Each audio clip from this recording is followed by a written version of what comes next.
Hello everyone, and welcome to this video going through the work breakdown structure. What we're going to do is define the WBS, look at the benefits and the purpose of the WBS within project management, as well as run through or walk through an example of a simple work breakdown structure that should help you in constructing your own. So if we first just look at the definition and the purpose of the WBS, we see that it's a deliverable-oriented hierarchical presentation. We're going to break that down into individual elements soon of all of the work that has to be executed by the team in order to finish the project, to accomplish the project objectives. So this helps us with, later on we'll see how it helps with scheduling and activity management, but it also really helps us understand what is in the scope of the project and what's outside of the scope of the project. So a WBS contains a list or a representation of activities that the project has to do. So if an activity is within the WBS, it's part of the scope of the project. But if an activity is not listed in the WBS, that means it's outside of the scope of the project. Therefore, it hasn't been budgeted for. It's not part of the quality requirements, and it doesn't form part of the time frame for the project, so it should not be done. So any activity which is not listed in the WBS should not be done because it will be outside of the scope. So we have a scope statement within project management, but as well as the scope statement, the WBS really helps us identify exactly what activities are part of the scope and what activities are not part of the scope. So if we start by focusing in on this term deliverable-oriented, this gives us a clue that the WBS is a structured breakdown. It's not just a list of activities or tasks. So when we're creating our WBS, we do not start by just brainstorming or trying to remember what kind of tasks or activities we need to do in the project, but we actually start with the deliverable. So the deliverable is any output that the project is producing, which is going to be handed over to someone outside of the project team. So this can be an external client, or it can be an internal client, another team or department within your organization, but it's someone outside of the project team itself.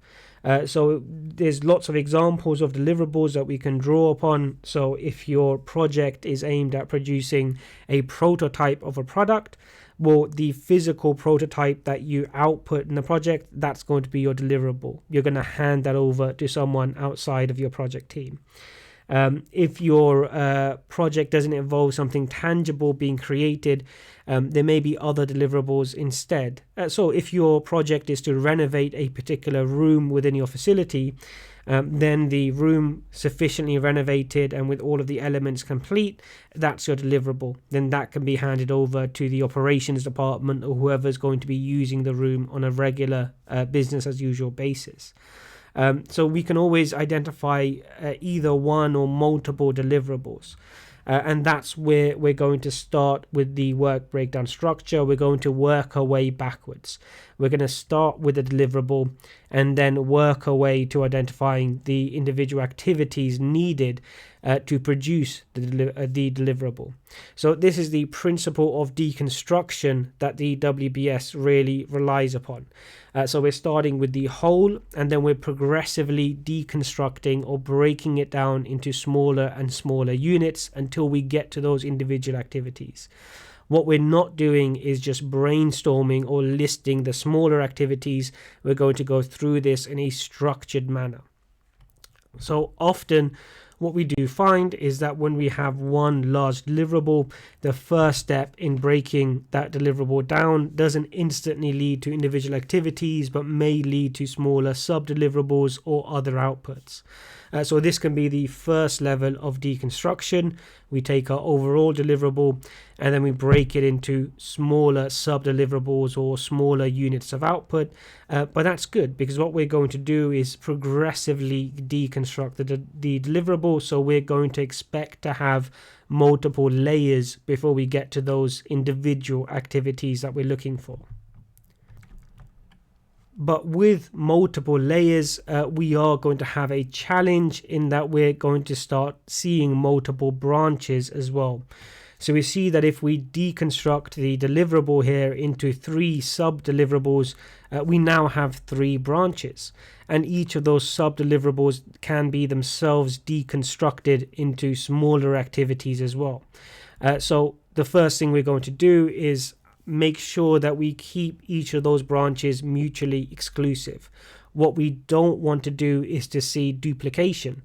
So the same activity represented along multiple branches, or even worse, to have an activity which actually joins several branches together and therefore creates a really confusing WBS manifestation. So we want to make sure that every branch is mutually exclusive and each individual subordinate element, so each activity on our WBS, only belongs to one higher element itself.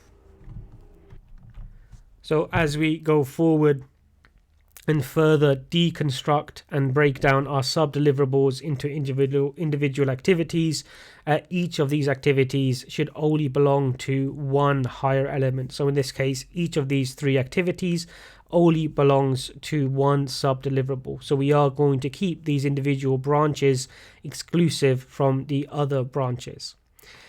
But this does lead on to a further problem, in that it suddenly becomes quite difficult to start tracking our individual activities and the individual branches. So that brings us to another principle of WBS, which is a hierarchical presentation, that we need to clearly label each individual item on the WBS by a level number, an item number, which is taken from the activity above.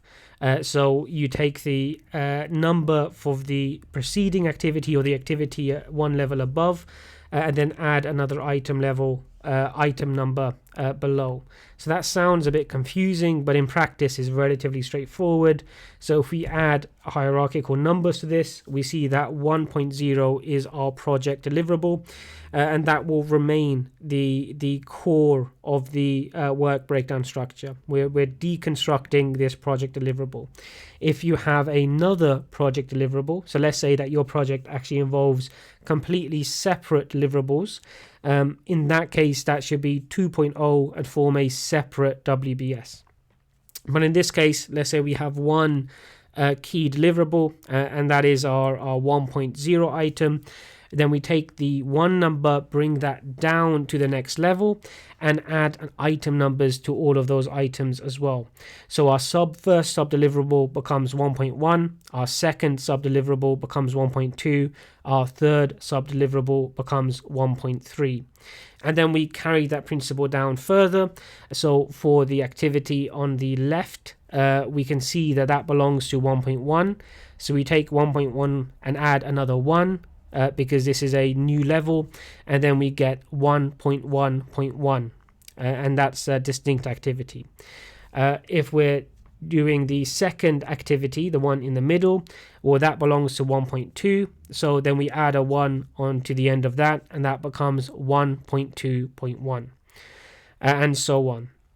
So this might seem confusing, but actually if you have the number, then you're able to identify exactly where in the chain, where in the WBS this activity belongs. So it allows you to trace, so to reconstruct the product back up to the project deliverable. So whenever you have an activity or a sub-deliverable and you're deconstructing it, then you take that number and then you add a new number at the end after a decimal point, to make sure that we continue a very clear hierarchical numbering system. For a small WBS like the one we're currently looking at, that might seem a bit silly, but once you get to large complex projects with huge work breakdown structures, it's absolutely necessary to have this kind of hierarchical presentation and a hierarchical numbering system. So the next thing we have to bear in mind is that the WBS really has to be collectively exhaustive. So this is the 100% rule, that when we take all of the branches and all of the activities on our WBS, it really needs to represent our entire project scope. So there should be nothing that you expect to do on your project, or you recognize that you have to do on your project, which is not represented in your work breakdown structure. So it should be an exhaustive collection of all of the actual work that needs to be done during the project execution phase. So what we can do here is further decompose one of these activities. So we can take 1.2.1 and decompose it into two sub-activities.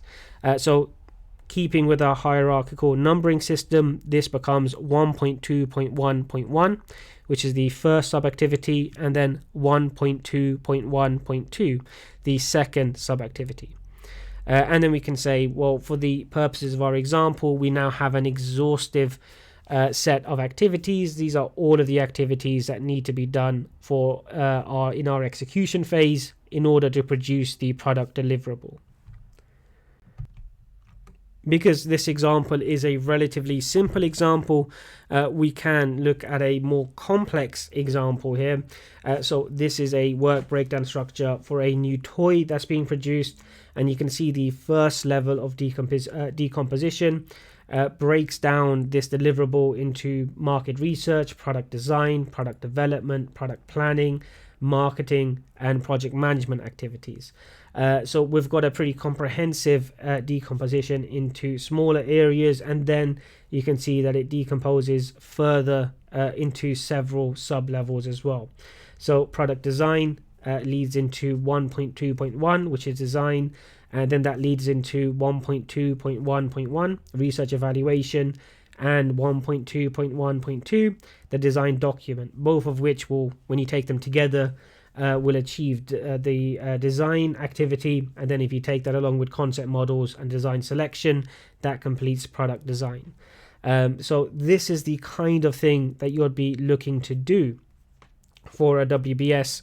Just take your deliverable, decompose it progressively into smaller units until you get individual activities. It does, however, raise the question of how far should you decompose activities? Should you continue doing so until they're really small, minute activities such as open new document, save new document, and that can be a bit challenging. Well, there's no hard and fast rule for this, but we do have some rules of thumb. So we have some general guidelines. So for some projects, the 880 rule is really helpful, particularly for large complex projects, that the smallest level you decompose to should not be smaller than 8 hours, but should not be longer than 80 hours. So if you have a big complex project, this may be a very useful rule which restricts the amount of detail in the WBS, because if we're spending longer tracking the activities than we are actually doing the activities, that points to inefficiencies in our project management process. So for large projects, that may be a useful rule to follow. For others, it can be based on the reporting period. So if you have to produce reports on the progress of your project, say every month, then the smallest level should not be smallest level in the WBS should not take longer than a month. So if your reporting period is every week, then the smallest activity should not take longer than a week. So this means that your reporting remains accurate and you're not going to have major issues, because some activities on your WBS actually will run for several reporting periods. So that may be another approach to take. But generally speaking, you should use your own common sense when it comes to how small or how detailed your WBS is going to get.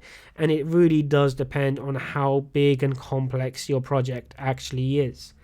So the last example we have here is a relatively simple project. You're installing a new computer system, And you can see that at the lowest level, the activities can be fairly small. So 1.2.1.2, this activity is call suppliers for details, and you'd imagine that phone call would take maybe 15 minutes to maybe an hour at the most. So that is a very small activity. It's potentially only 15 minutes long or 10 minutes long, but in the context of your project, which is installing a new computer system, that is an appropriate level of detail. Now, if your project is huge, if your project is building a new building or kind of developing a brand new prototype for, using experimental technology, then you really don't want to be breaking your WBS down into 15-minute chunks. But if your project is much smaller, then that may be appropriate. So we have to use common sense when it comes to exactly what level of detail should be present in your WBS.